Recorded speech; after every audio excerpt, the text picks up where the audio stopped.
She closed her bakery late at night and took the dark alley home. 3 men cornered her against the wall. Then headlights cut through the darkness.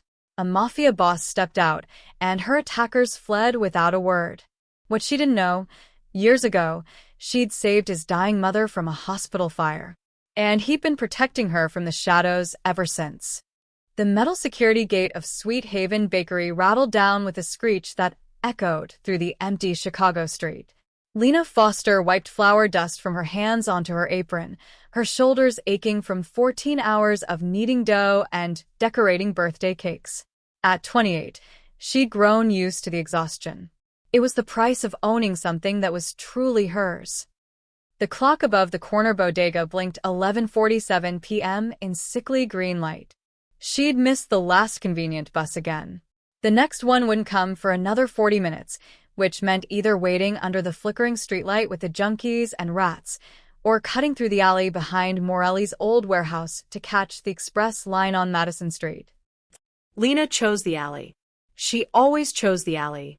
Her sneakers splashed through a puddle that smelled like motor oil and regret.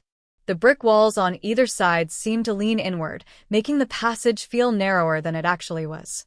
Somewhere behind her, a bottle shattered. She walked faster, her hand instinctively moving to the pepper spray keychain her friend Maya had given her last Christmas. Well, well, well. Look what we got here. 3 shapes detached themselves from the shadows ahead. Lena's heart kicked against her ribs like a trapped animal. She stopped walking, her mind racing through options.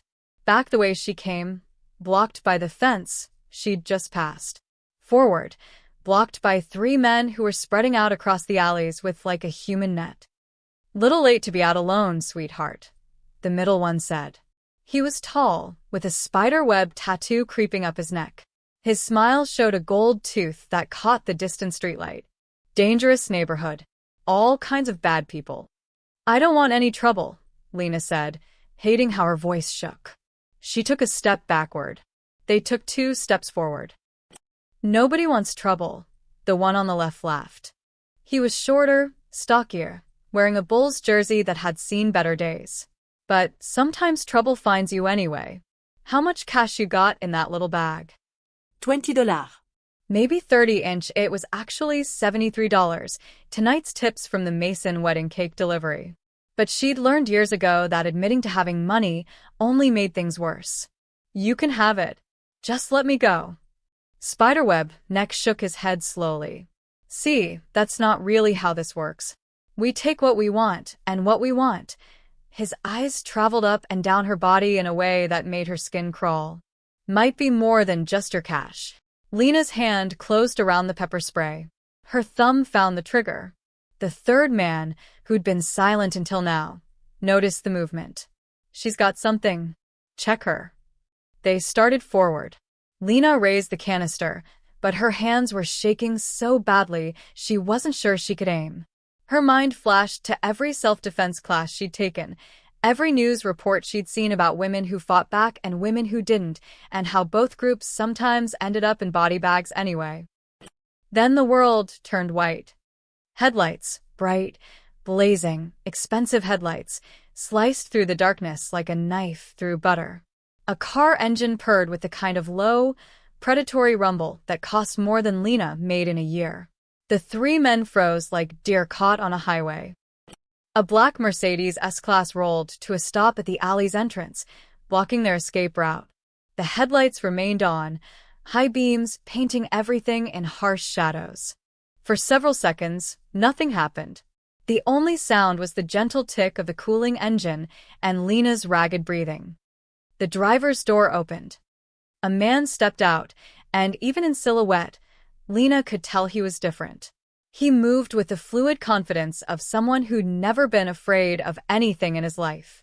Tall, maybe 6'2", with broad shoulders under what looked like a tailored suit. As he walked forward into the light, Lena saw his face. Sharp cheekbones, dark hair swept back, eyes so intense they seemed to glow like a wolf's caught in lamplight. But it wasn't his appearance that made the 3 attackers shrink back against the wall. It was the way he walked. Like he owned not just the alley, but the entire city. like violence was a language he spoke fluently, and he was about to deliver a very short speech. "Gentlemen," the man said, his voice calm and quiet as a whisper in a cathedral. "You seem lost." Spiderweb Neck found his courage first, probably because he hadn't lived in Chicago long enough to recognize death when it bought a custom suit. "Mind your business, friend. This doesn't concern." The man raised one hand. Just lifted it, palm out, like a priest offering a blessing. Spiderweb Neck's words died in his throat. "Adrian Moretti," the Bulls jersey thug whispered, and the name fell like a stone into still water. "Oh shit. Oh shit, man, we didn't know." So that was his name. Lena had heard it before, whispered in bakery lines and shouted on street corners. Adrian Moretti. The man who ran the South Side like a private kingdom. The one the police couldn't touch because half of them were on his payroll. The one whose name made grown men cross the street. Adrian walked past the three thugs as if they were furniture, stopping directly beside Lena. Up close, she could smell his cologne, something expensive and woody that made her bakery's vanilla extract seem like cheap perfume. He didn't look at her. His eyes stayed locked on the three men. "You hurt what's mine," he said, each word dropping like a hammer blow, "and you disappear. Not arrested. Not hospitalized. You simply cease to exist. Do you understand the distinction?" "We weren't going to hurt her, Mr. Moretti," the stocky one stammered. "Just having a conversation." "You surrounded a woman in an alley at midnight." Adrian's tone didn't rise, but somehow became more terrifying in its steadiness. "In my city. On my street. And you expect me to believe your intentions were honorable?" Silence. The kind that presses against your eardrums. "Leave," Adrian said. "If I see your faces again, any of you, anywhere in Chicago, I'll assume you've chosen to test my patience. And my patience, gentlemen, died a long time ago." They ran. Actually ran, stumbling over each other in their haste to escape, disappearing around the corners so fast that Bulls jersey guy left his shoe behind in a puddle. Lena stood frozen, her pepper spray still clutched uselessly in her hand. Adrian finally turned to look at her, and she saw his eyes were gray, the color of storm clouds or gunmetal or ice. "You work for me now," he said, and it wasn't a question or an invitation. It was a statement of fact, like announcing the sky was blue or water was wet. "What?" Lena's voice came out as a croak. I don't even know you." "That's going to change." He pulled a business card from his pocket and pressed it into her palm. His fingers were warm, slightly rough at the tips. "Tomorrow, 9 a.m. That address. Don't be late." "Why would I?" "Because you're owed," he interrupted quietly. "And I pay my debts. Not because you're owned. Because you're owed. There's a difference, Miss Foster, and you'll learn it." He knew her name. He knew her name. Before she could form another question, Adrian returned to his Mercedes, the door closing with a solid thunk of German engineering. The car glided away, leaving Lena alone in the alley with a business card, $73, and the distinct feeling that her ordinary life had just ended. She looked down at the card. Heavy stock, embossed lettering, Moretti Enterprises. Adrian Moretti, CEO. Beneath it, in smaller print, every debt gets paid. Lena didn't sleep. She sat at her tiny kitchen table in the studio apartment above a laundromat, staring at Adrian Moretti's business card like it might suddenly sprout fangs and bite her. The address printed on it was in Gold Coast, the part of Chicago where people wore their wealth like armor and wouldn't be caught dead eating at her bakery. By 6 a.m., she'd convinced herself not to go. By 7 a.m., she'd changed her mind. By 8 a.m., she was standing in the shower, arguing with herself while hot water turned her skin pink. He saved your life. The least you can do is hear him out. He's a criminal. Everyone knows what he does. He also said you're owed something. What if it's important? At 8:47 a.m., Lena stood outside Sweet Haven Bakery, keys in hand, and froze. The security gate was already up. Not just up, gone.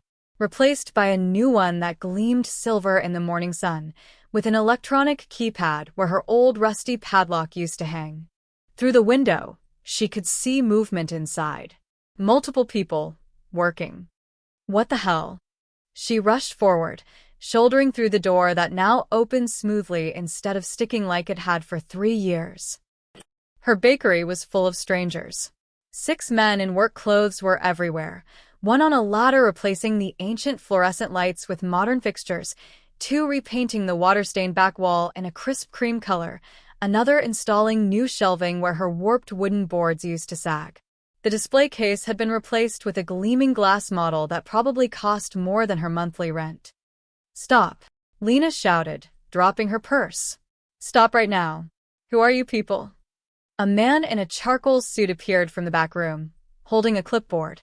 He was older, maybe 60, with silver hair and the kind of calm expression that suggested he'd seen everything twice. "Miss Foster. Good morning. My name is Vincent. Mr. Moretti sent us to make some necessary improvements." "Necessary?" Lena sputtered. "He can't just break into my business and redecorate." "We didn't break in. We had keys." Vincent produced a set identical to hers.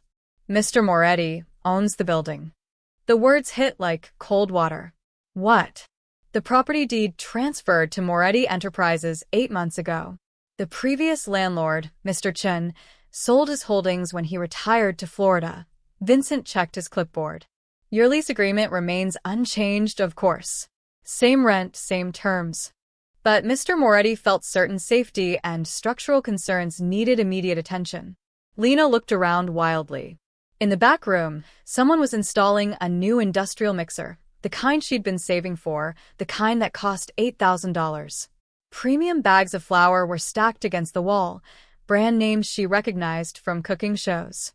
A crate of vanilla beans sat open on her counter, the real Madagascar ones that smelled like dreams and cost $40 a pound. "This is insane," she whispered. "I didn't ask for any of this." "No," Vincent agreed pleasantly. "You didn't. But Mr. Moretti insists. He also insists you meet him at his office. He's waiting." "I'm not going anywhere until you all leave my bakery." Vincent's expression didn't change, but something flickered in his eyes. Not quite pity, more like understanding. "Miss Foster, these men will continue working whether you're here or not." Mr. Moretti's instructions were very clear. "The renovations will be complete by end of day. Your choice is whether you waste the morning watching them work or use it productively by understanding why this is happening." Lena wanted to scream. She wanted to call the police. Except what would she say? Someone's illegally improving my business without permission? She wanted to cry, but she'd learned years ago that tears solved nothing in a city that would step over your body to catch the train. "Fine," she bit out. "But I'm not working for him. I'm not joining the mob or laundering money or whatever this is." "Of course not," Vincent said smoothly. "Mr. Moretti is a legitimate businessman. He owns restaurants, import companies, real estate. Everything legal and above board." The way he said it suggested they both knew that wasn't entirely true, but also that it didn't matter.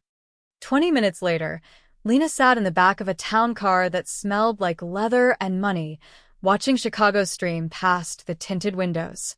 They pulled up to a building that looked like it ate other buildings for breakfast, all glass and steel, with a doorman who tipped his hat and called her Miss Foster, like he'd been expecting her.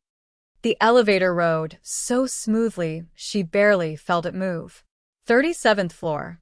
The doors opened onto an office that could have fit her entire bakery inside it twice. Floor-to-ceiling windows overlooked the lake, where morning sun turned the water into hammered copper. Adrian Moretti stood with his back to her, hands in his pockets, watching the city. He didn't turn when she entered. "You can't do this," Lena said, her voice stronger than she felt.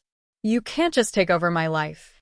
"I'm not taking over anything," he turned finally, and in daylight, she could see details she'd missed last night. The thin scar above his left eyebrow, the gray threading through his dark hair at the temples, the way his suit probably cost more than her car. "I'm paying a debt." "What debt?" "I've never met you before last night." Adrian walked to his desk and picked up a folder. "Sit down, Miss Foster. It's time you learned what you're owed, And why protecting you isn't charity. His expression softened almost imperceptibly. It's the least I could do for the woman who saved my mother's life. The words made no sense. Lena stood frozen, her mind racing through memories, searching for a connection that couldn't possibly exist. I think, she said slowly, you have the wrong person. No, Adrián replied. I don't. Lena sat because her legs suddenly felt unreliable. Adrian placed the folder on the desk between them, but didn't open it yet. Instead, he walked to a small table by the window where silver coffee service sat waiting. Coffee, he asked. Answers, Lena countered. I want answers, not coffee. You can have both. He poured 2 cups anyway, adding cream to one without asking. Somehow he knew she took cream. He knew too many things about her, and each piece of knowledge felt like an invasion she hadn't consented to. He set the cup in front of her and finally opened the folder. Inside were photographs, old ones, the kind printed on actual paper instead of trapped in phones. He slid one across the desk. 4 years ago. St. Catherine's Hospital. Do you remember? Lena picked up the photo with trembling fingers. It showed a woman, maybe 60, with dark hair going silver, lying in a hospital bed. She was unconscious, oxygen tubes in her nose, burns visible on her arms. But it was her face that made Lena's breath catch. She swallowed hard. The fire. The East Wing fire. You remember, it wasn't a question. The memories came flooding back, sharper than she expected. She'd been 24 then, working double shifts at St. Catherine's as a dietary aide to pay for culinary school. It was late, almost midnight, and she'd been delivering meal trays to the night nurse's station when the fire alarm screamed to life. Not a drill. Real smoke, thick and black, pouring from the electrical room like a living thing. Everyone evacuated, Lena heard herself saying, her voice distant. The nurses, the doctors, they were moving patients. But the elevators were shut down, and the East Wing stairs were already blocked. There was a woman. She looked up sharply. Room 412. Adrian's jaw tightened almost imperceptibly. My mother. Isabella Moretti. She'd had surgery that morning. Hip Zeppelin sen. She was still sedated, couldn't walk. The details crystallized in Lena's mind like frost on glass. Everyone was focused on the West Wing, because that's where most patients were. But I delivered her dinner tray earlier, and I remembered. You went back, Adrian finished quietly. While everyone else ran out, you ran in. Lena set down the photo, her hands shaking. The smoke was so thick. I couldn't see anything. I crawled on the floor like they teach you in school, felt my way along the wall. Found her room. She was still in bed, unconscious. She closed her eyes, remembering the weight of the woman against her shoulders, the way her lungs had burned with every breath. I got her to the service stairs on the south side. The ones the maintenance staff use. Dragged her down 3 flights. You dislocated your shoulder, Adrian said, and there was something raw in his voice now. Tore your rotator cuff. You were in physical therapy for 6 months. How do you? But of course he knew. He knew everything. Adrian pulled out another photograph. This one showed Lena herself, younger, thinner, with her arm in a sling, talking to a police officer outside the hospital. She didn't remember anyone taking that picture. The hospital put you on medical leave, Adrian continued. Paid for your initial treatment, but not the physical therapy you needed. You couldn't afford it on your own. Lost your job because you couldn't perform the physical requirements anymore. He looked directly at her. You also lost your tuition money for culinary school because you had to pay medical bills instead. Tears burned behind Lena's eyes. Those had been dark months. Painful months. The months when she'd learned that heroism didn't pay rent and courage didn't heal torn muscles. Your mother survived, Lena said. It came out as a question. She lived for 2 more years. Good years. She got to meet her first grandchild. Attended my sister's wedding. Baked Christmas cookies one last time. Adrian's expression softened. 2 years we wouldn't have had without you. She died peacefully in her sleep, not screaming in a fire. I didn't do it for a reward. I know. He pushed the folder closer. That's why you deserve one. After she died, I tried to find you. But you'd moved. Changed apartments 3 times. The hospital wouldn't give me information, privacy laws. It took my people 8 months to track you down. Lena opened the folder fully. Inside were documents, bank statements, payment receipts, business licenses. Her hands froze when she saw the amounts. The bakery startup loan you got 3 years ago, Adrian said. The one from that small business grant program that seemed too good to be true? I funded it through a shell company. The rent on your apartment, 30% below market rate because your landlord's property taxes mysteriously decreased? I bought the building. The premium flour supplier who gives you wholesale prices normally reserved for restaurants? One of my companies. Lena couldn't finish the sentence. Paying you back. From a distance. Keeping you safe without interfering in your life, he leaned forward. Until last night, when staying distant wasn't an option anymore. Why didn't you just tell me? Because the kind of gratitude I owed you doesn't come with strings attached. Adrian's gray eyes held hers. And because the moment you knew who I was, you'd become a target. Anyone who wants to hurt me would see you as leverage. I was trying to protect you from that. But last night, those men forced my hand. They cornered you in my territory. If I'd driven past, if I'd done nothing, they would have hurt you, his voice hardened. And I would have failed my mother's memory. So now we're here, and you need to understand something, Miss Foster. Lena waited, her heart pounding. Your bakery contract with my restaurants is real. The work is real. But more than that, you're under my protection now, whether you want it or not. Because the people who want me dead just learned you're important to me, he stood, buttoning his suit jacket. And in my world, that knowledge is a death sentence unless I make it very clear what happens to anyone who touches you. Lena spent the rest of that day in a fog. She signed the restaurant contract, a legitimate agreement to supply pastries to 3 high-end establishments Adrian owned downtown. The terms were generous but not suspiciously so.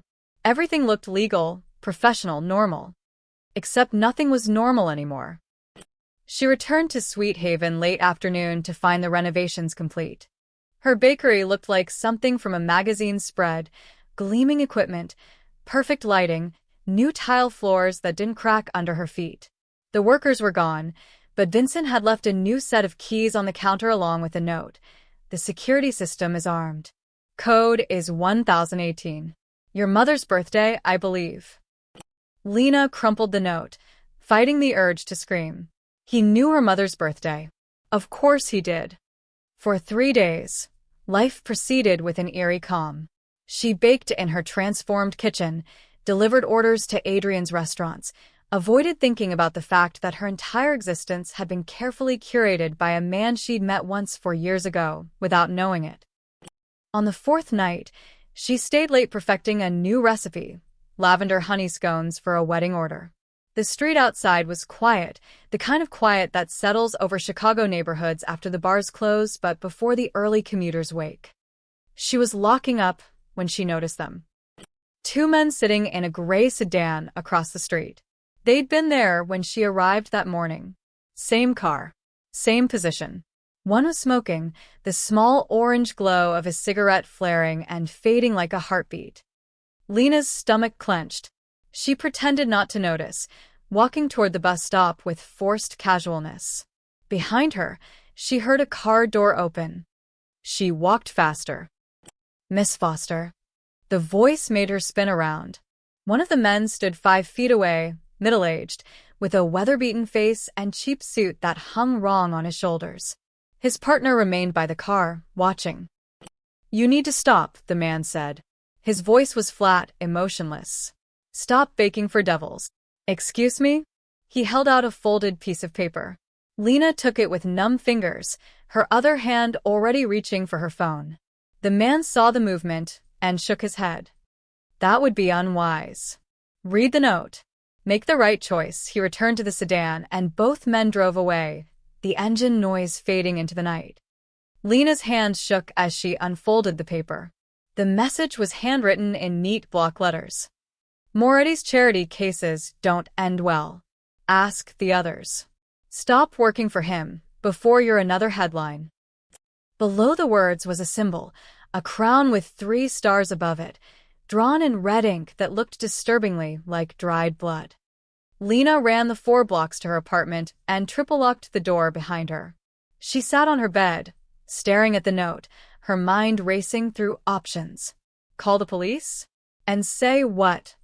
That someone left her a vague, threatening message? Go to Adrian? And confirm she was exactly the kind of liability he'd predicted?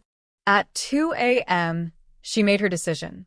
She took a photo of the note and texted it to the number on Adrian's business card. The response came within 60 seconds. Stay inside. Lock your doors. Someone will be there in 10 minutes. It was actually 8 minutes. The knock was quiet but firm. Lena checked the peephole and saw Vincent, looking unnervingly alert for the middle of the night. May I come in? He asked when she opened the door. Her apartment suddenly felt tiny with him in it. He studied the note without touching it, his expression carefully neutral. Where did you encounter these men? Outside the bakery. They were waiting in a car. Description. She told him everything she could remember. The gray sedan, the cheap suits, the way the smoker had a tattoo on his left hand that might have been a cross or a dagger. Vincent made a phone call, speaking quietly in Italian. When he hung up, he looked at her with something that might have been respect. Mr. Moretti wants you to come to his residence. He says you'll be safer there. No, the word came out sharper than she intended. I'm not running to him every time something happens. I've been taking care of myself for a long time. Miss Foster, does he know what this symbol means? She pointed to the crown and stars. Vincent hesitated, which told her everything. Yes. Then tell him to meet me at the bakery tomorrow morning. Early. 6 a.m., she crossed her arms. And tell him to come alone. If this is about me, I deserve to know the truth without an audience of bodyguards. That's not advisable. I don't care what's advisable. I care about what's happening and why. Lena moved toward the door.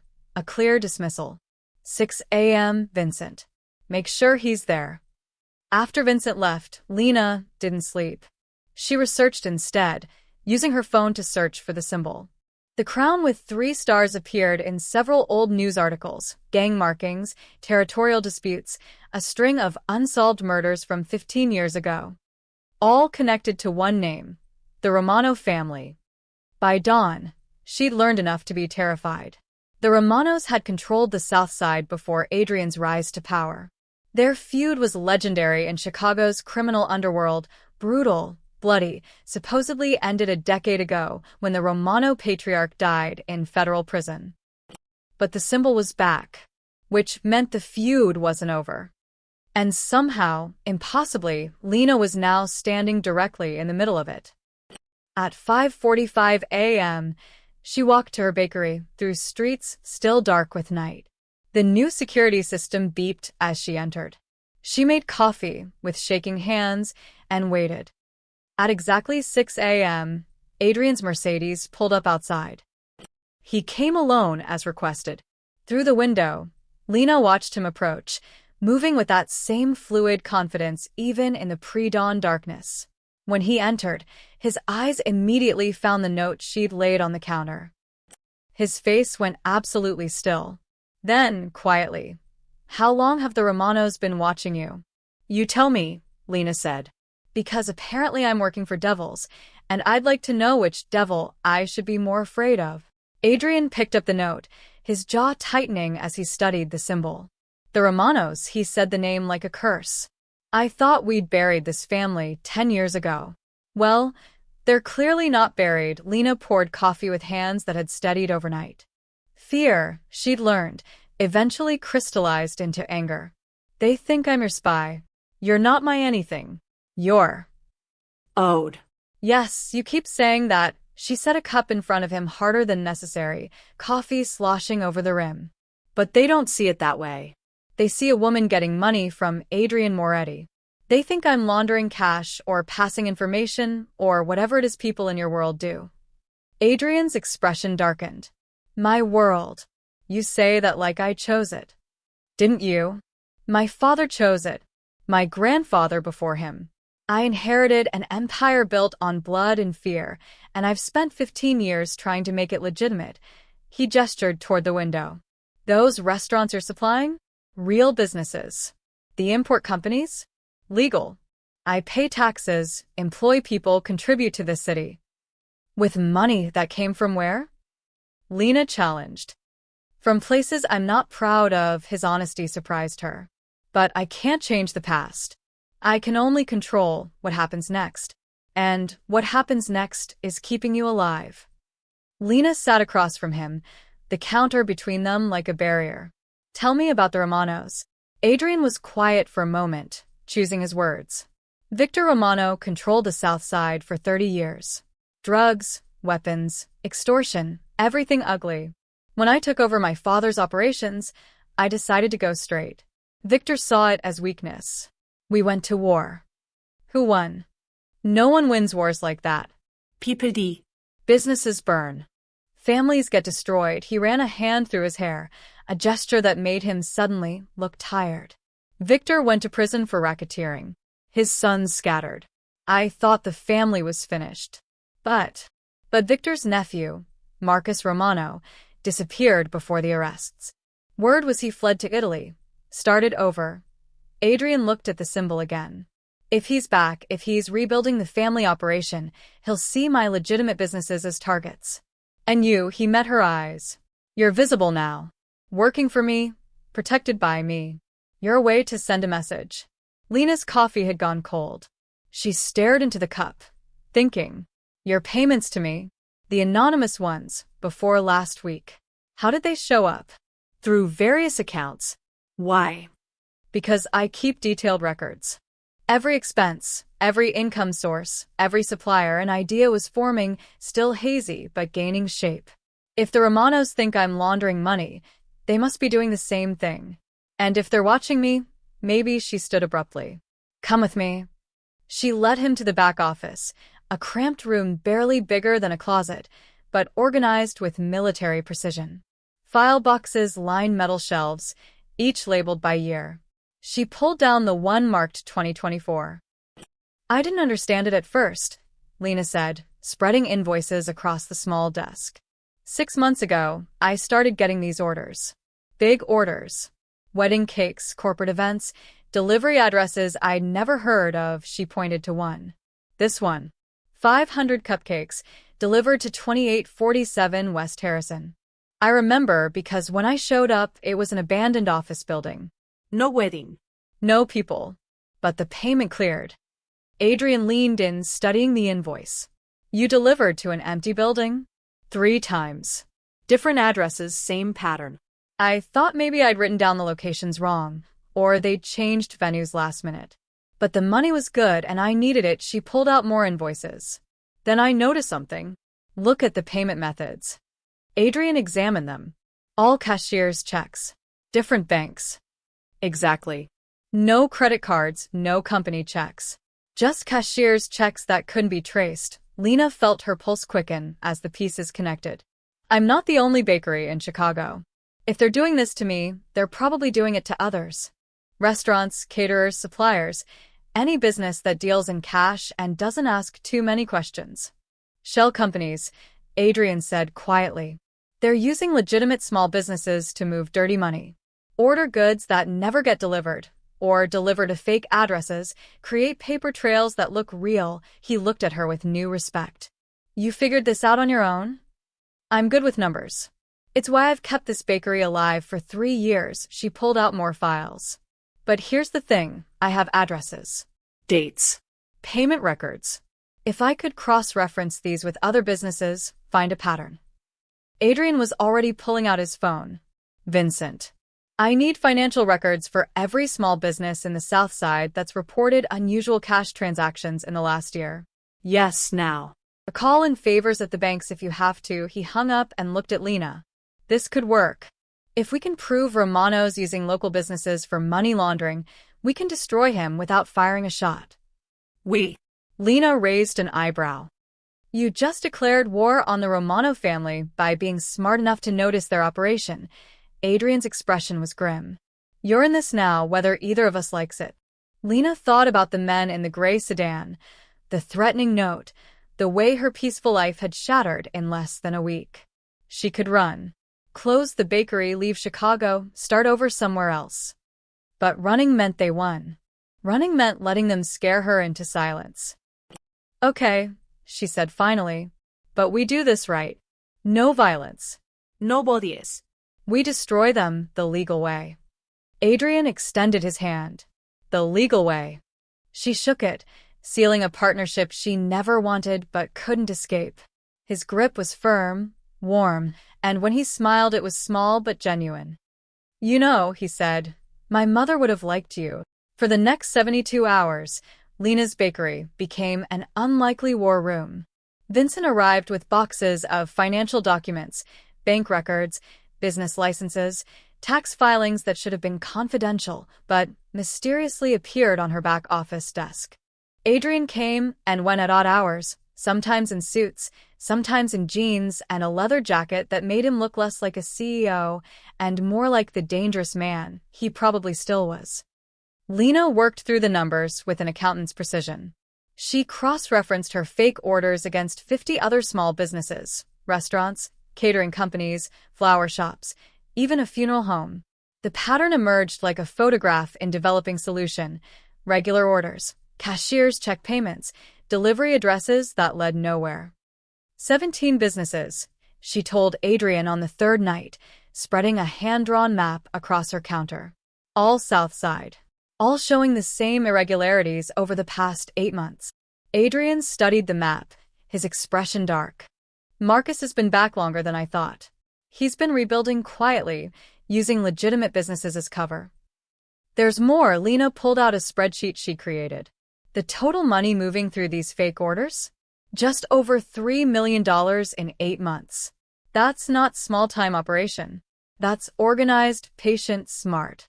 Marcus was always the smart one, Adrian muttered. Victor relied on fear and brutality. Marcus uses spreadsheets and shell companies. He looked at her. You're sure about these numbers? I've checked them 4 times. The pattern's clear. Lena hesitated. But having the pattern isn't the same as having proof that would hold up in court. No. But it's enough for what I have in mind. Adrian pulled out his phone, making a call. David? It's more Eddie. I need you to call in that favor with the Tribune. He listened. Yes, the big one. I'm sending over documentation of a money laundering operation. $3 million moved through Southside businesses to fund organized crime. Get your best investigative reporter on it. Another pause. Tomorrow morning's edition. Front page. He hung up and made 3 more calls, one to someone at the IRS, another to a state prosecutor, the last to what sounded like a federal agent. Each conversation was brief, professional, and devastating. By the time he finished, the trap was set. They'll audit every business on this list, Adrian explained. The legitimate owners will be cleared. They didn't know they were being used. But the trail will lead back to Marcus's shell companies. The fake receiving addresses, the dummy corporations, the whole infrastructure. Lena felt a chill run through her.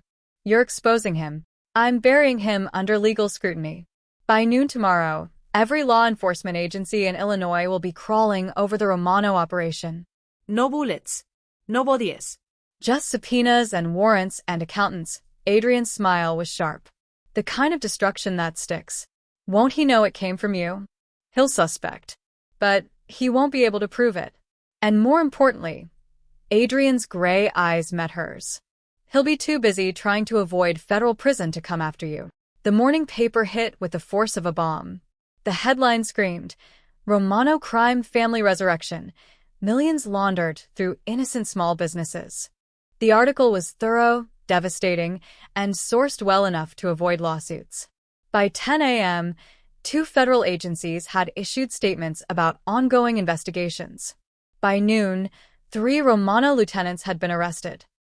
Lena watched it unfold on her phone while pretending to work, her hands mechanically kneading dough while her mind raced. Adrian had done exactly what he promised, destroyed his enemy without violence, using information as a weapon sharper than any knife. Around 2 p.m., Vincent appeared at her door. Mr. Moretti asked me to check on you. Make sure no one's bothered you. Fine. It's been quiet too quiet, actually. The gray sedan hadn't returned. No more threatening notes. Is it really over? The Romano family's accounts are frozen. Their properties are under investigation. Marcus Romano is likely on a plane to somewhere without extradition treaties. Vincent allowed himself a small smile. You've done what Mr. Moretti's men couldn't do in 10 years of street wars. You made them afraid of something they couldn't shoot or threaten. The law, Lena said quietly. Precisely. The IRS doesn't care how tough you are. Tax fraud doesn't care about your connections. You found a weakness no one else saw, he set an envelope on her counter. Mr. Moretti wanted you to have this. After Vincent left, Lena opened the envelope. Inside was a letter in Adrian's sharp handwriting. Miss Foster, my mother used to say that true strength isn't in how hard you can hit, but in knowing when not to. You taught me that lesson this week. The Romano family will spend the next decade fighting legal battles they cannot win, and not a single life was lost in the process. That's not mercy. It's strategy. And it's more effective than anything I learned from my father. Thank you for showing me there's another way. A.M.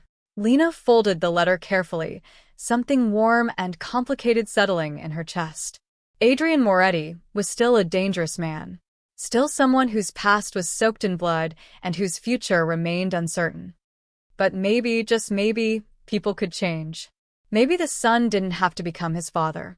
Maybe a man who'd spent his life learning violence could be taught that sometimes the pen, or in this case the spreadsheet, really was mightier than the sword. Her phone buzzed. A text from an unknown number. Thank you for proving me wrong about what's possible. Lena smiled despite herself and got back to work, kneading dough in her transformed bakery, in a city that suddenly felt a little bit safer. 3 days of silence followed the Romano collapse. The news cycle moved on, chasing newer scandals. The federal investigation continued its grinding bureaucratic march. Lena returned to something resembling normal life, baking, delivering orders, trying not to think about money laundering and organized crime. Then Adrian showed up at closing time with blood on his shirt. Not a lot. Just a dark stain spreading across the white fabric beneath his jacket, partially hidden but unmistakable once Lena noticed.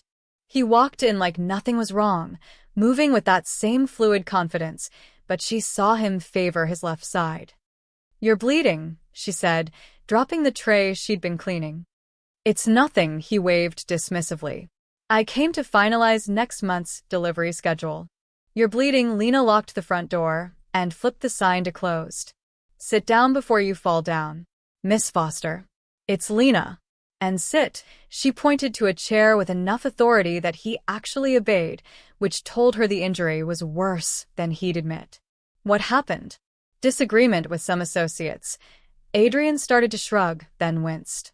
They had concerns about my recent business decisions. I addressed their concerns by getting stabbed.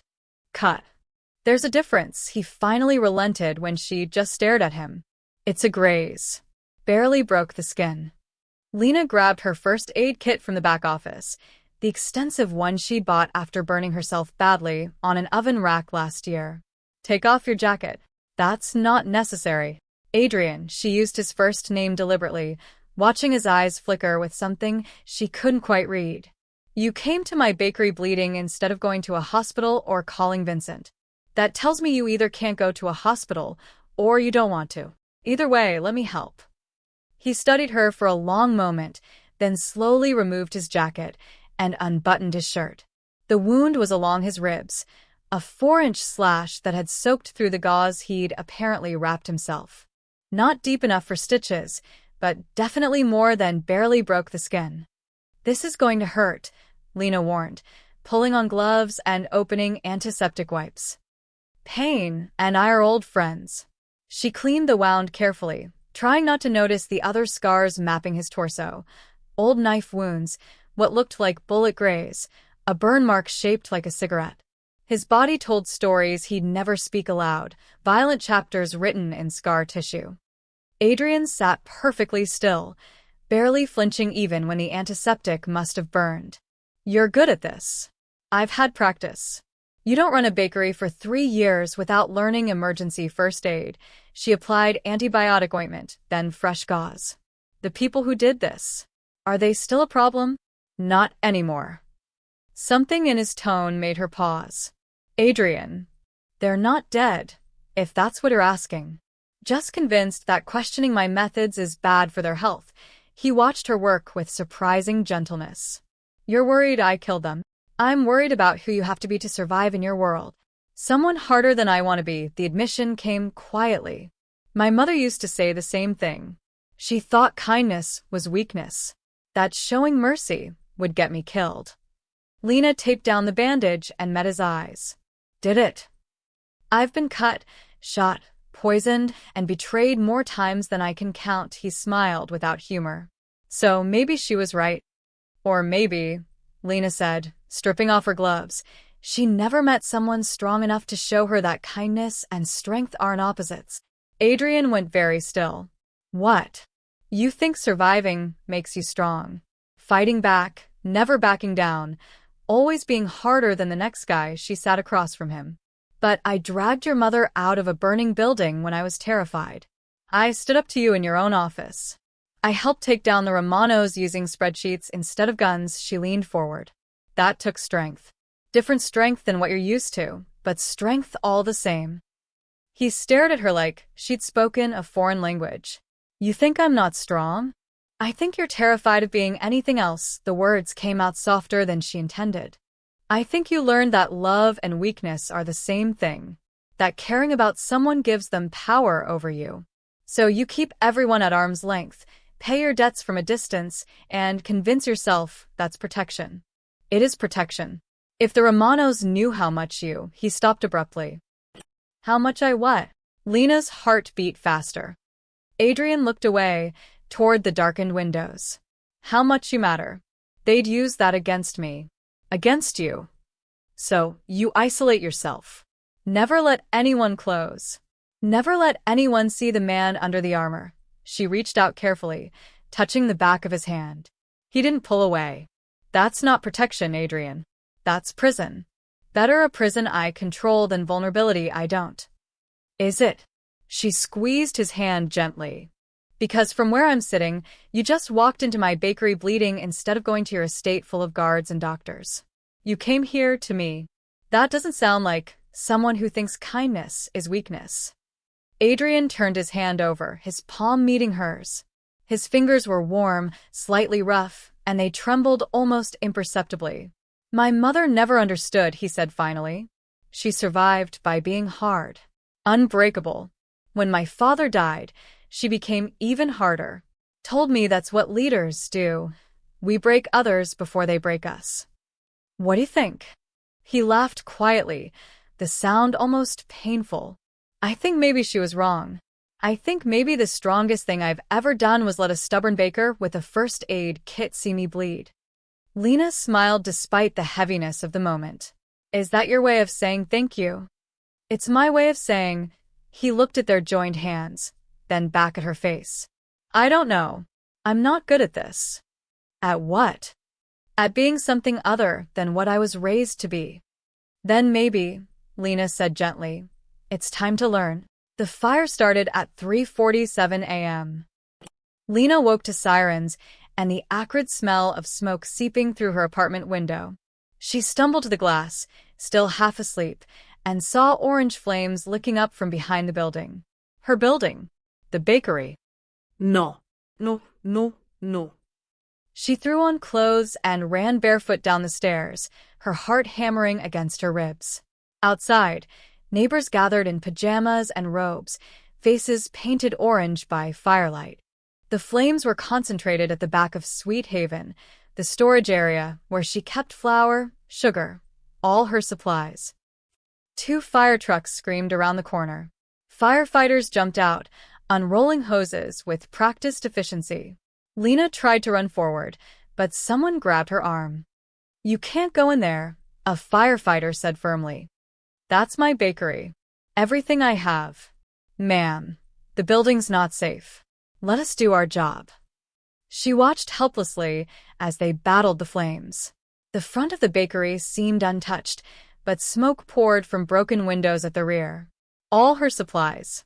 The new equipment Adrian had installed. 3 years of work burning away into nothing.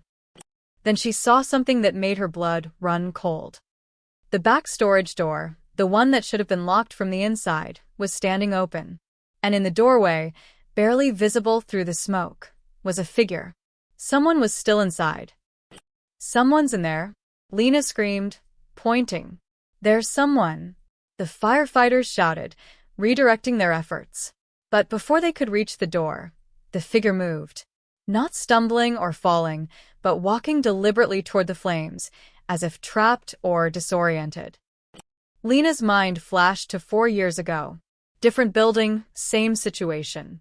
Her body moved before her brain could stop it, ducking under the firefighter's arm and sprinting toward the open door. "Ma'am, stop."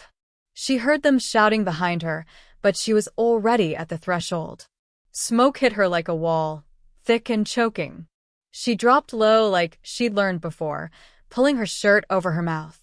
The heat was intense, but not unbearable yet. The flames were concentrated in the storage area, feeding on cardboard boxes and paper bags. "Hello," she called out, voice muffled. "Where are you?" A cough answered her. "There, to the left, near the walk-in cooler." The figure resolved into clarity. A woman, maybe 60, gray hair, confused expression. She was wearing a nightgown and slippers, completely disoriented. "Come on," Lena grabbed her arm. "We have to go." The woman pulled back. "My cat." "I heard my cat." "There's no cat here." "Please, we have to move." An explosion of sound as something in the storage room gave way. Flames surged forward, cutting off their exit through the back door. Lena's mind raced. The front door, they could reach it if they moved now. She half-dragged, half-carried the older woman through the main bakery. Smoke was thicker here now, visibility down to inches. Her lungs screamed for clean air. The woman stumbled, nearly falling. Then strong hands grabbed them both. Adrian materialized through the smoke like a ghost, his face covered with a wet cloth. He didn't speak, just lifted the older woman over his shoulder and grabbed Lena's wrist, pulling them toward the front entrance. They burst through the door as firefighters rushed in behind them. Cool night air hit Lena's face, and she collapsed onto the sidewalk, coughing violently. Adrian set the woman down gently, already checking her for injuries. "What the hell were you thinking?" he demanded, turning to Lena. His voice was rough with smoke and fury. "You could have died." She was inside. Lena gasped between coughs. "I couldn't just." She wandered in from the senior home next door. A firefighter interrupted, kneeling beside the confused woman. "Mrs. Chun has dementia. She does this sometimes." He looked at Lena. "You saved her life, but that was incredibly reckless." Adrian pulled Lena to her feet, his hands gripping her shoulders. "Don't ever do that again. You did the same thing." "That's different." How? "How is it different?" She coughed again, her throat raw. Adrian's expression shifted from anger to something more complicated. "Because if something happened to you," he stopped, jaw clenching. "Just don't." Paramedics arrived, checking them both for smoke inhalation. Mrs. Chin was loaded into an ambulance, confused but alive. The fire was under control now, mostly extinguished, leaving behind smoke damage and the acrid smell of burned supplies. Vincent appeared at Adrian's side, his usual calm replaced by barely contained rage. The fire was deliberately set.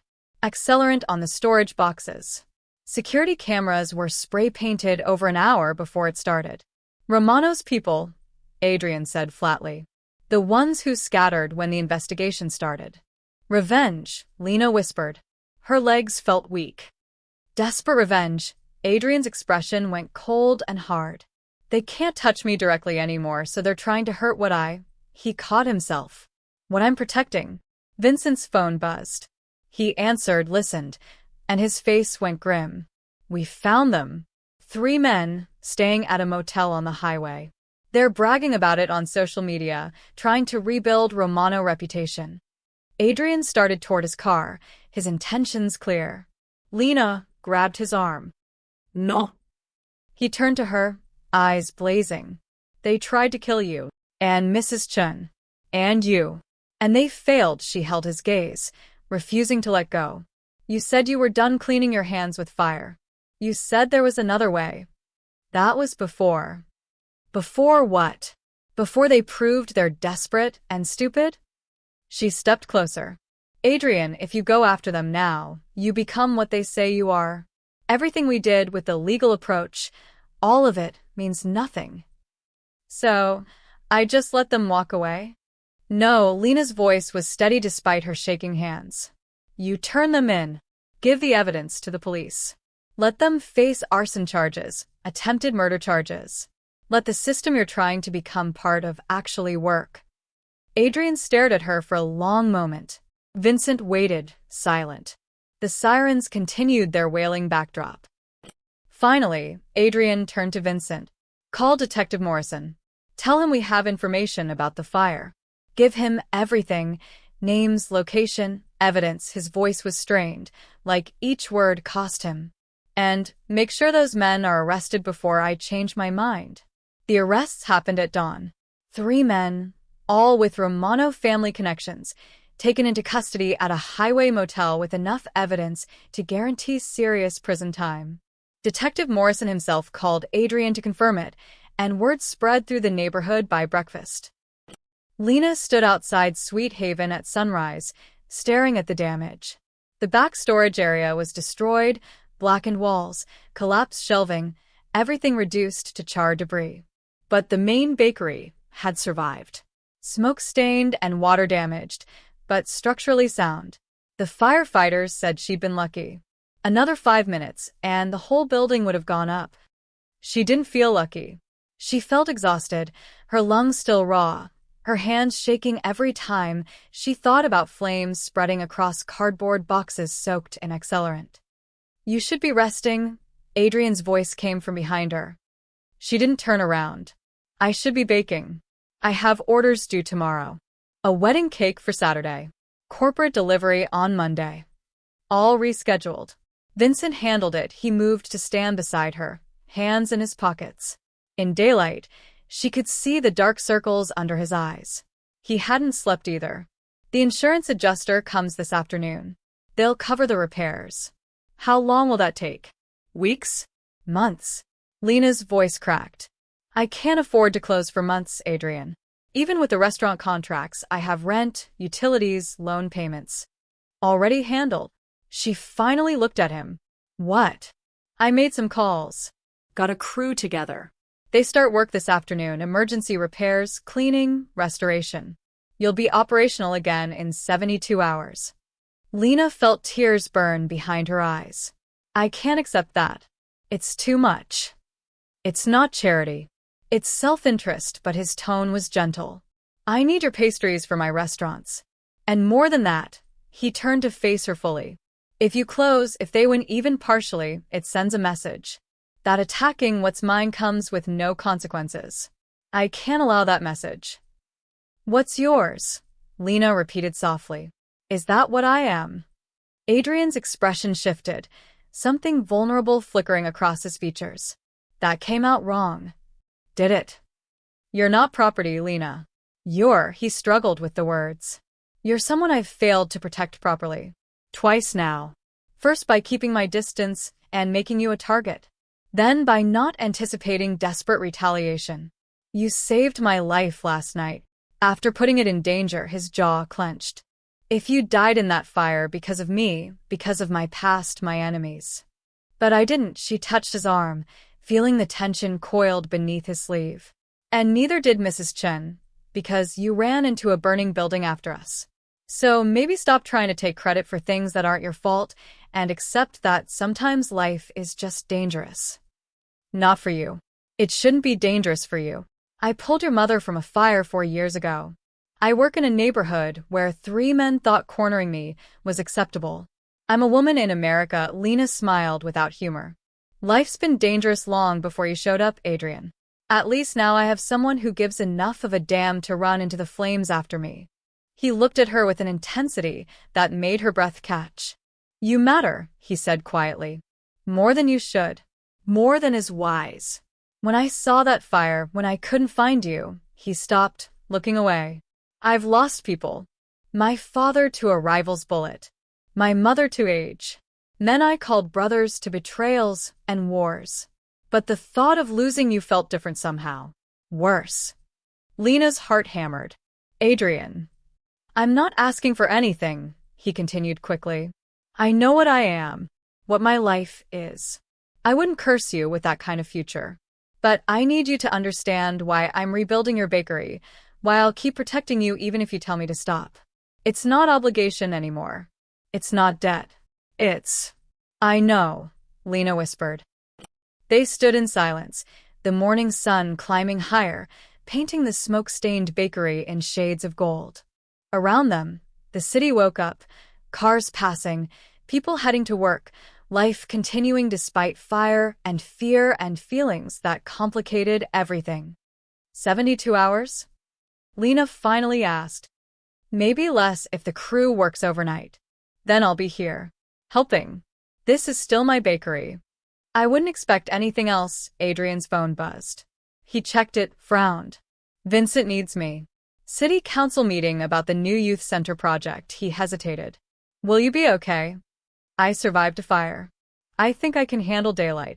He smiled, small, genuine, the kind of smile that transformed his face from dangerous to almost gentle.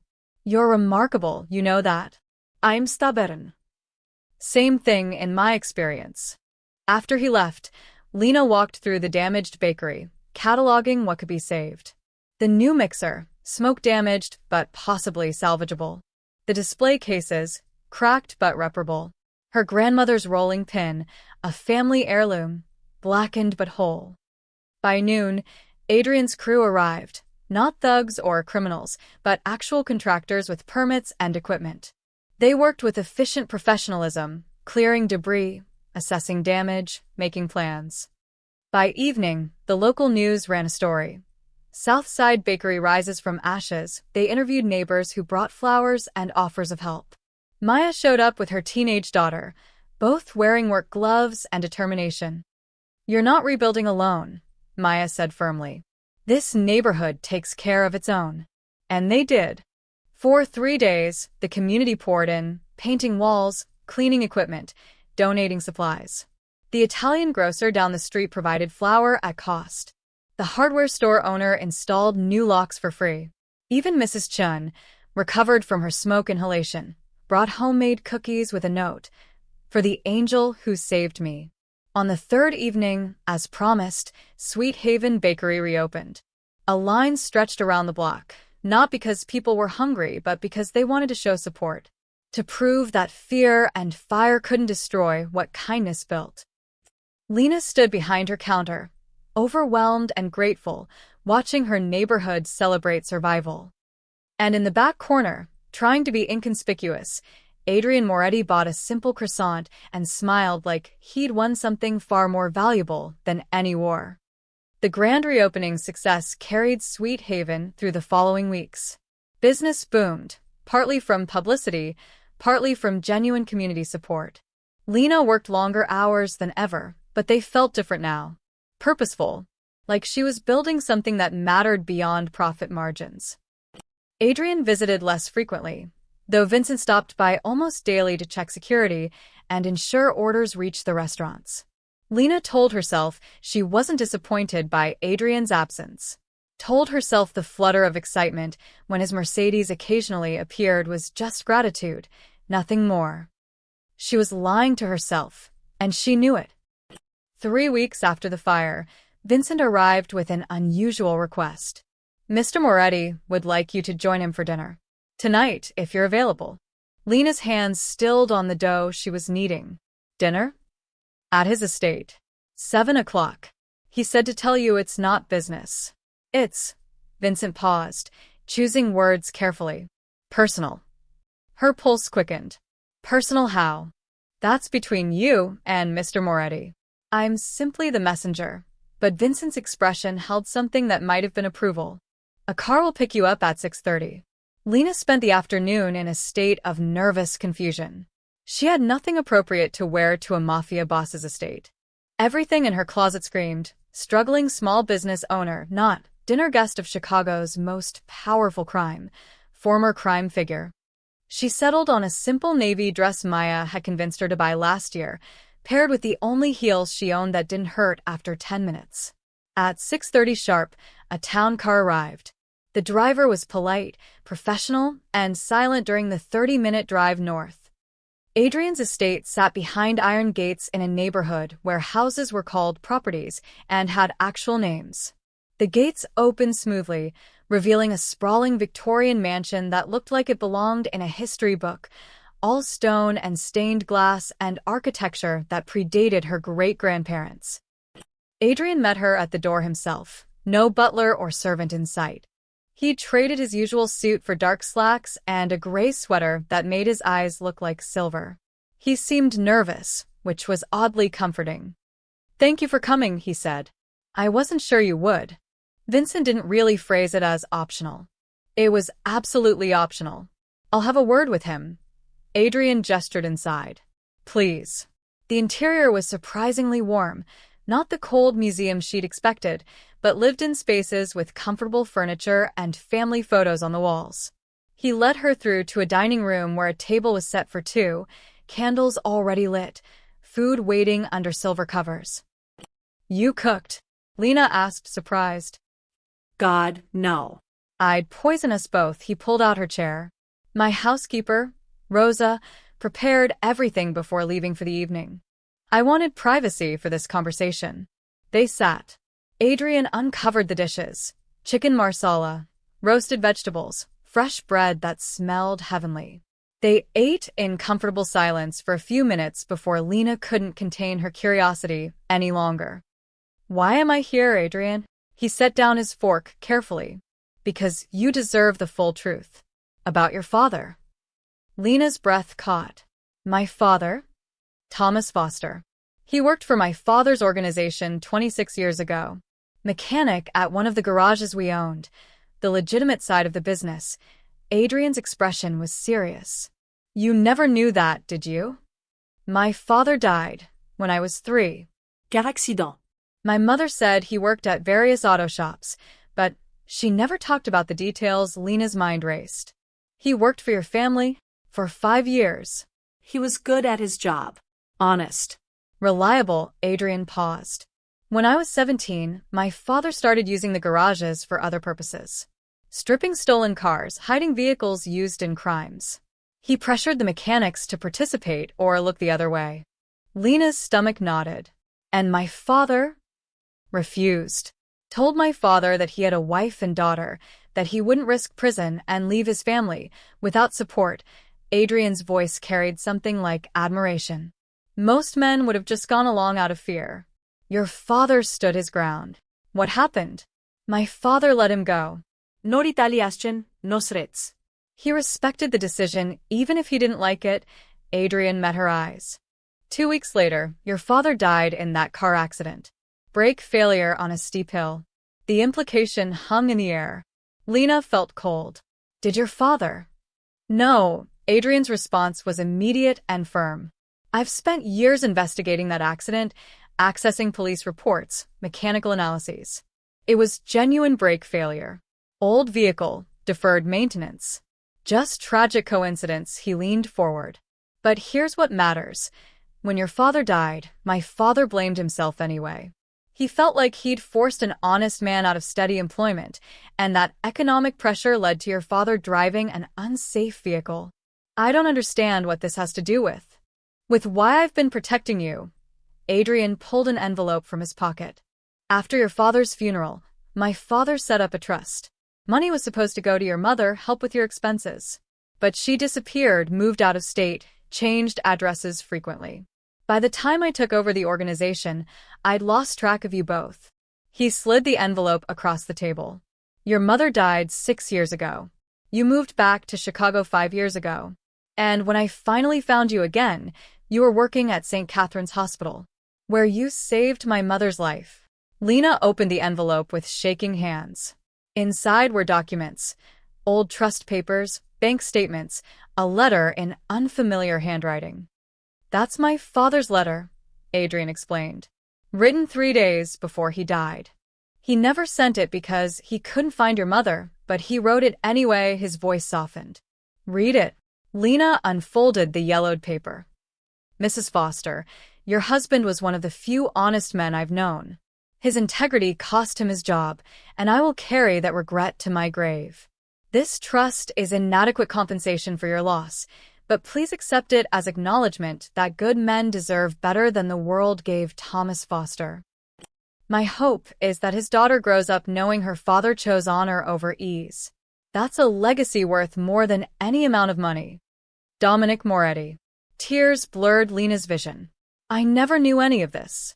Neither did I, until after my father died, and I found his personal papers. By then, I was trying to go legitimate, distance myself from the old ways. Adrian's expression was raw with honesty.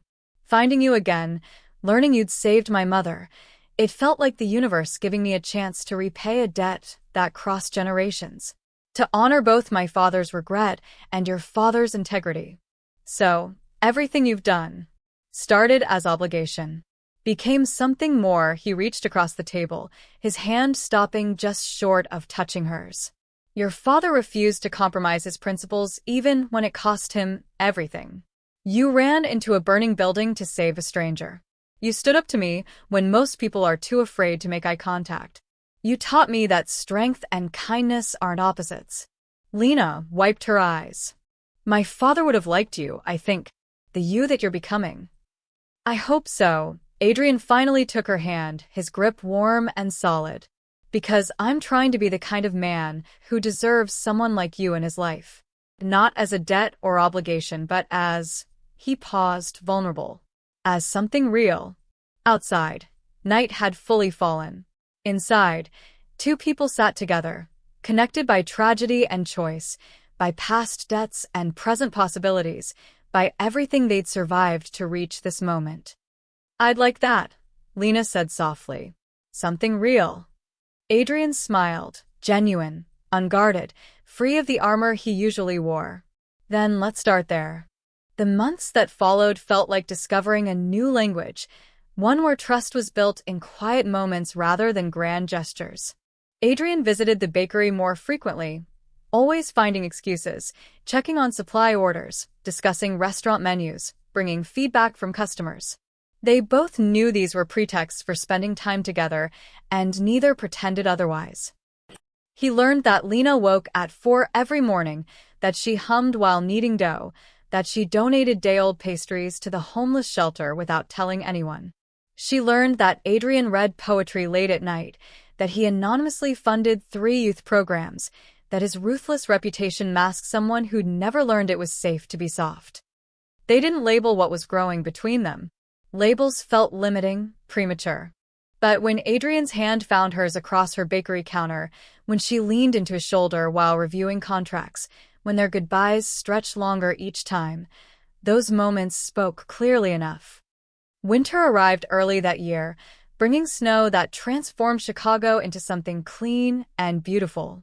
Lena was closing up on a Saturday evening, humming Christmas carols while wiping down counters, when Adrian appeared at her door. He wasn't alone. Vincent stood behind him, carrying a leather folder that looked expensive and important. We need to talk, Adrian said, his expression unreadable. Lena's stomach dropped. Those words, in her experience, never preceded good news. What's wrong? Nothing's wrong. But there's something I need to give you. He gestured to a table. Seat.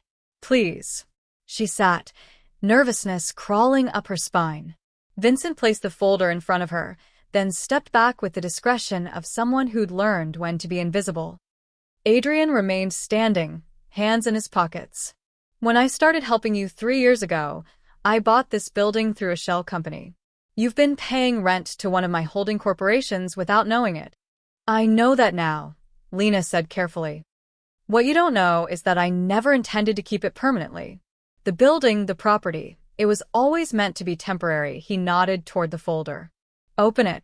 Lena's hands shook as she opened the leather cover. Inside were legal documents, dense with terminology she didn't fully understand. But certain words jumped out. Deed transfer, property rights, full ownership. I don't understand. It's yours, Adrian's voice was quiet but firm. The building, the land beneath it, everything. I'm transferring full ownership to you. No strings, no conditions, no ties to my businesses. It's a clean transfer, your property, your name on the deed. Lena stared at the papers, her mind refusing to process. You can't just give me a building. I can. He finally sat across from her. Sweet Haven Bakery should belong to the woman who built it. Not to some corporation in my portfolio, not to a landlord who could raise rent or sell out from under you. To you. Adrian, this is. She searched for words. This property is worth what, $500,000? More? You can't just. I can't. He raised an eyebrow. Who's going to stop me? Basic sense. Logic. The fact that this is insane. Lena pushed the folder back toward him. I can't accept this. It's too much. Adrian pushed it back. You cover my mother in ash and smoke to drag her from a fire. You nearly died saving her. You think a building is too much payment for someone's life. That's not why I saved her. I didn't do it for a reward. I know. That's exactly why you deserve this. He leaned forward, intensity burning in his gray eyes. Lena, listen to me. I've spent my entire life taking territory, taking power, taking respect through fear. I want to give something. Something meaningful. Something that can't be twisted into obligation or control. But no strings, he repeated. If you never want to see me again, if you decide tomorrow that you can't have someone like me in your life, this building is still yours. If you want to sell it, renovate it, expand it, burn it down for the insurance. It's your choice. Your property. Your future. Tears burned behind Lena's eyes. Why are you doing this? Because. He paused, seeming to wrestle with something. Because you saved my mother, yes. Because your father was one of the few honest men in my father's world. But also because you've shown me what it means to build instead of take. You created something real, something good, in a neighborhood everyone else abandoned. And I want that to be secure. I want you to be secure. Vincent cleared his throat softly. There's more, Miss Foster. Adrian shot him a look, but Vincent continued smoothly. The trust your father-in-law established for you? It still exists. With interest over 26 years, it amounts to approximately $340,000. That money is also being transferred to you. No legal complications, fully documented, entirely legitimate. Lena couldn't breathe. The numbers were incomprehensible, life-changing, terrifying. I don't know what to say. Say you'll accept it. Adrian's hand covered hers on the table. Say you'll let me do this one good thing. Say you'll stop carrying the weight of survival alone and let someone help shoulder it. She looked at their joined hands, at the legal documents that represented more security than she'd ever imagined, at the man who'd entered her life through violence and was now offering freedom. The trust money, that was supposed to go to my mother. It's yours now. She would have wanted you to have it. And the building? Also yours. Completely. I'll have no legal connection to it after the transfer completes. He squeezed her hand gently. You saved someone I loved when you had every reason to save yourself first. You ran toward fire twice, once for my mother, once for a stranger. You taught me that honor isn't weakness and kindness isn't surrender. His voice dropped lower, more intimate. You deserve a foundation that can't be shaken. A place that's truly yours, that no one can take away. Let me give you that. Please. Lena wiped her eyes with her free hand. You're impossible. I've been called worse. This doesn't mean, she struggled with the words. This doesn't obligate me to anything. To you. I know. That's the point, Adrian smiled softly. Though I'm hoping you'll keep me around anyway. Your coffee's terrible, but the company's excellent. She laughed despite the tears. My coffee is not terrible. It absolutely is. But I keep drinking it, which should tell you something. Vincent diplomatically excused himself, leaving them alone in the quiet bakery. Snow fell outside the windows, soft and steady. Lena looked at the papers again, her name, her property, her future. Okay, she whispered finally. Okay. Okay, I accept. The building, the trust, all of it. She met his eyes. But, Adrian, this doesn't make us even. You don't owe me anything anymore. Good. He brought her hand to his lips, pressing a kiss to her knuckles. Because what comes next, I want it to be choice. Not debt. Not obligation. Just two people who found something unexpected in a dark alley and decided it was worth keeping. Something unexpected, Lena repeated, smiling through tears. That's one way to put it. Do you have a better description? She thought about fires and spreadsheets, about fear and trust, about a man learning to be soft and a woman learning to accept help. About foundations built from ash and futures created from choice. No, she said softly. Unexpected is perfect.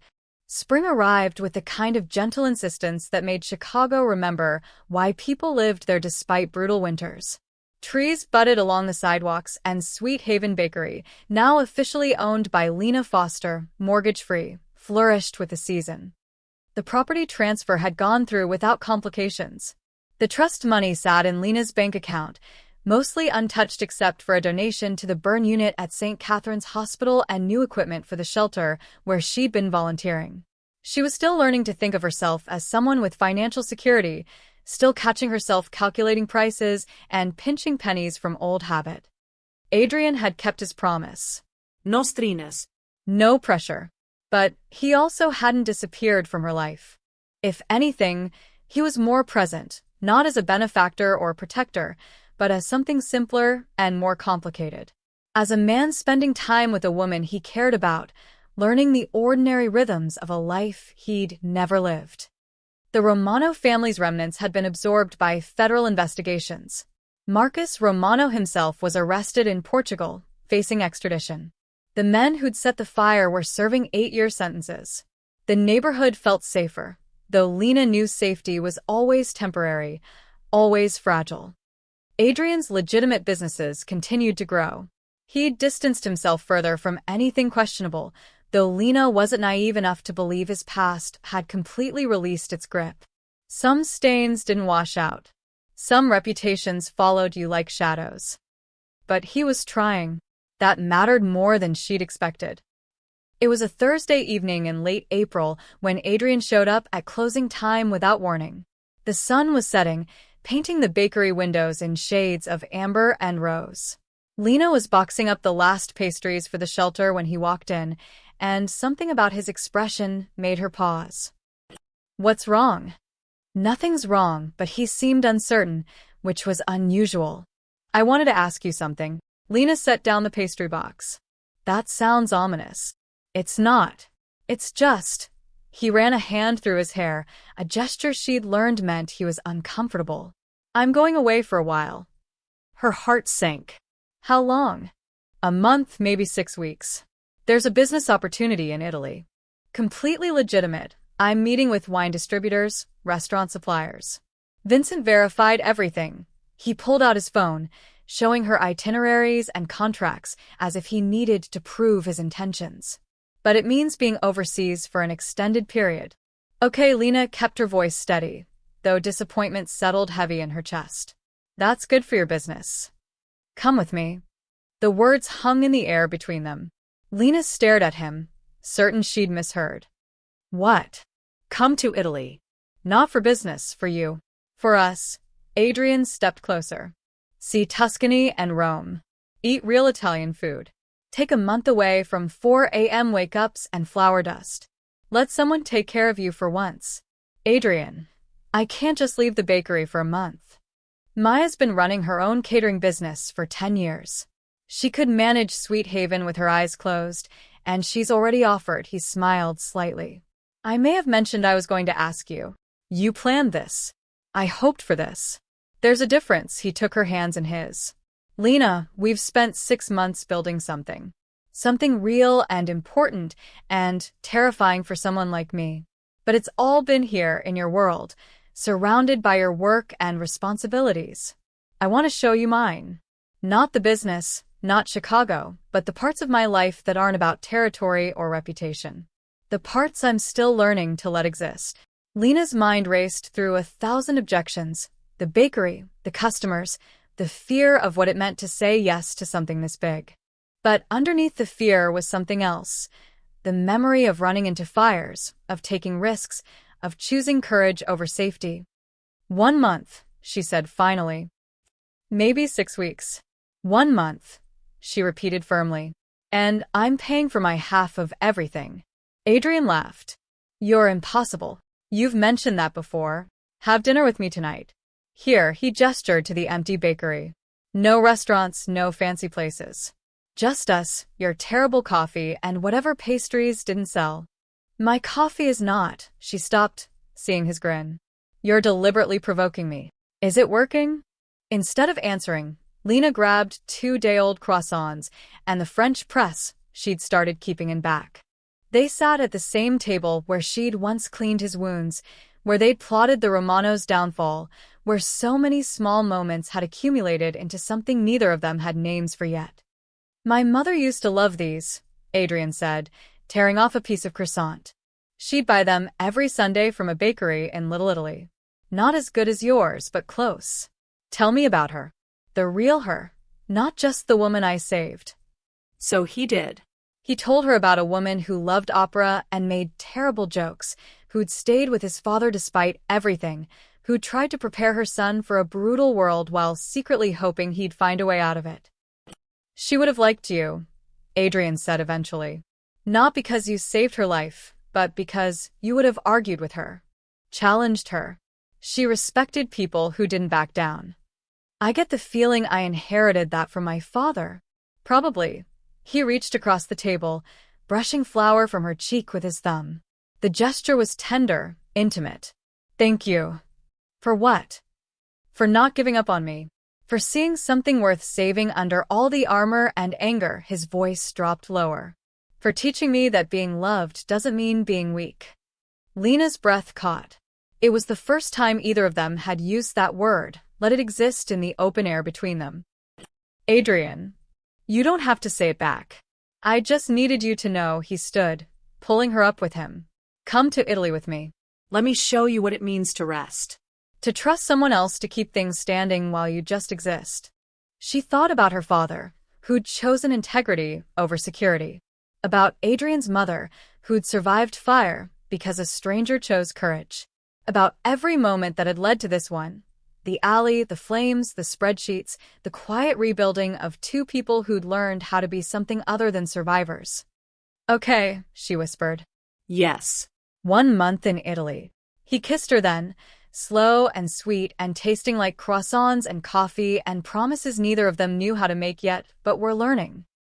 Weeks later, as dusk settled over Chicago one last time before their flight, Adrian stopped by the bakery.